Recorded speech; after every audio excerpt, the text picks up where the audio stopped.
Hello, my name is Lisa Paulson, and in this presentation, I will give you a brief status update of an after-school sports and activities program that I implemented back when I taught elementary physical. The name of the initiative was called the NDMA, which is New Discoveries Montessori Academy's After School Stars. The Stars was something that the students made up that they wanted their team name to be. So my school was in Hutchinson, Minnesota, a fairly rural area, and we served students preschool through 6th grade. Later, we expanded to middle school. About half, almost half of the students receive special education services, and over half, and actually I suspect this percentage has increased now, qualify for free and reduced lunch. And so the way that this program worked was, in the Montessori world, students are together as preschool, kindergarten, and then classrooms are combined for first, second, and third grades, and then they're combined in fourth, fifth, and sixth grades. So I kept those same groups for my offerings, and every 2 weeks I would change the unit or the theme based on student interests and, of course, my resources and equipment and developmental level. But for example, I'd offer 2 weeks of pickleball for first through third grade, and then I'd rotate and serve the students fourth through sixth grade and switch the theme or the unit based on what students were interested in. So, of course, the overall objective was to increase physical activity for students in the school, but also wanted to do so based on the student interest. And we did this 4 days a week, and so every day of the week except for Friday. In the short term, wanted to figure out what students were interested in and get their voice and some choice with some surveys and things, and then use that to inform my planning for this initiative. And then over the 1 to 2 year range, I really wanted to make a difference for the students who maybe didn't love physical education. And so observing what their attitudes were and, perhaps even changing some of their attitudes, hopefully around some different physical activities that maybe they weren't, able to learn as much or experience as well in physical education or other areas of their life. And in the 3 to 5 year range, so this is hypothetical. Much of what I'll share with you is what I perhaps wish I would have done if I were the teacher at that school today, based on what I know now. But what I would have done is I would have actually collected some data, right, related to their behavior changes and their attitudes, using the initiative as the vehicle to learn more about where my students were at. And then another thing that I really wish I would have done or that I would do today is use some sort of framework to evaluate the effectiveness of my program and make sure that it's sustainable. I will give the caveat that it is still sustainable and it's still happening today because over 10 years later, that is still up and running. School-wide, within that first year and really within the first couple months, I was figuring out logistics, school calendars, making sure that we're communicating, promoting, do they have transportation, supervision, signups, consent forms, those types of things. In the 1 to 2 year range, I was more interested in what other types of funding, what do I have now, and what other types of funding are out there to help support this program? And where do those monies come from? School, district, am I able to tap into ESSA Title IV Part B that supports, before and after school programs and healthy students, and learning about what my options were related to funding. And then lastly, that 3 to 5 year range, using an evaluation framework such as REAIM or another one. I would choose REAIM for a variety of reasons, but to help inform how I might need to refine the program and make sure, again, that it's sustainable. And so in the beginning, I didn't actually do this, but this is what I would have done, knowing what I know now, as I didn't have any formal PAL training at the time, but like any passionate teacher, wanted more physical activity opportunities for my students. And so I would start with that needs assessment, and I think I would go ahead and take that on as the PAL, perhaps reach out for support from the active school team, but to learn a little bit more about the context of my students and to inform my planning. Then I would give some student surveys.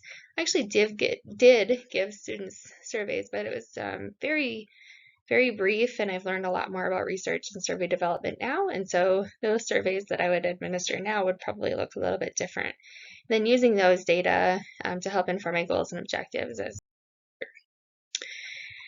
Then, once all those I's are dotted and T's are crossed, moving forward with logistics and promotion and getting dates and making sure that things like the website are updated and social media and where are families seeing these opportunities and do they know who to contact and is that all clear?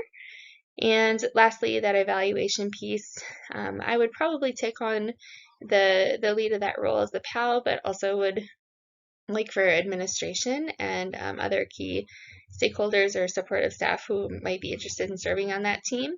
I didn't really actually have what I would call an active school team, but I did have a very supportive administrator and a couple of other teachers that are on board. So maybe a team, but it wasn't necessarily organized that way.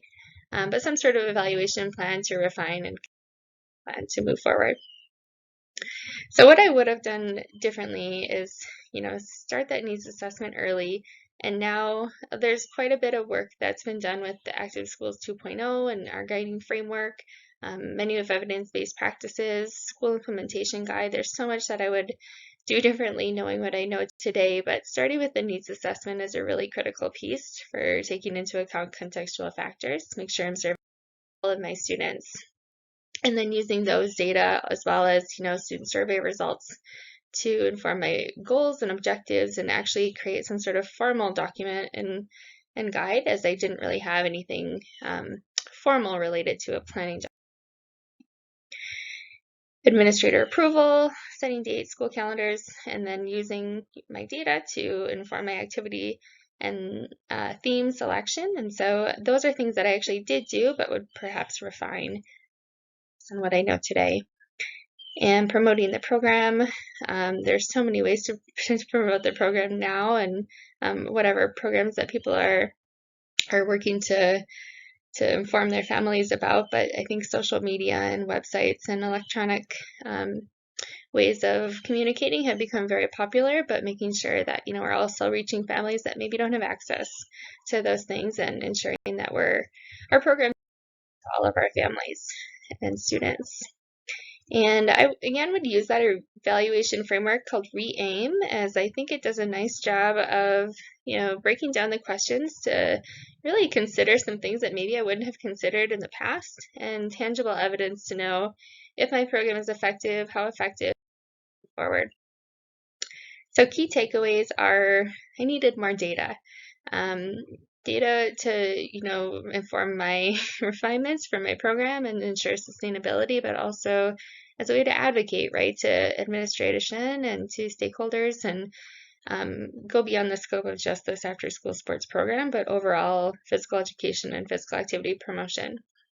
And I also would tap into other money pots, knowing what I know today, what other grants are out there, Title IV Part A, Title IV Part B under the Every Student Succeeds Act, knowing how those monies are distributed to my district and for asking for those monies to be allocated to me and my program and to support our students with the data, of course, showing that students do better as a result of participating. And so since then, I'm actually in contact with the teacher there and have informed him about things like the SysFAB questionnaire, maybe helping to, I've offered to help revise the surveys, told him about something called Remind, which is a nice way to communicate with families outside of just promoting the program, but also giving updates and keeping communication really clear.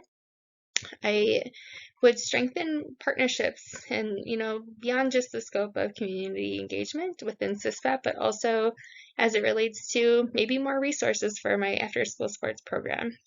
More funding, more resources, more tools, more professional development. I've reached out to the teacher currently serving at that school now with some professional development opportunities, as he doesn't have any formal PAL training either. And I think that, that makes a really big difference in terms of feeling comfortable and knowing how to really be successful and sustainable efforts moving forward.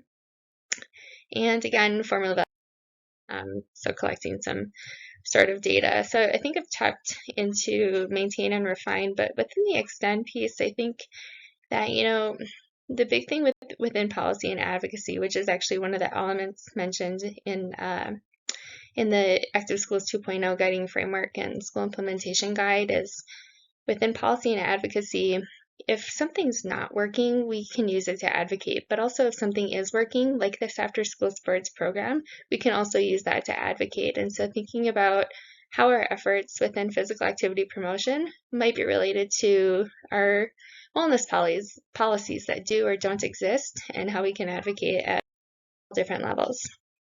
My last question for you is, I'm wondering if you ran into any supervision barriers that I ran into. I didn't have the ability to supervise all of my students who maybe had one-on-ones during the school day, and then I was alone with them, and we ended up hiring paras, and they got paid hourly to watch those students and help support my program. But curious to know how you have navigated some of those supervision issues and how funding relates to that. And then also, where do you get your funding, and what resources do you have, and what's been successful, or what do you need, or what do you wish you would have had?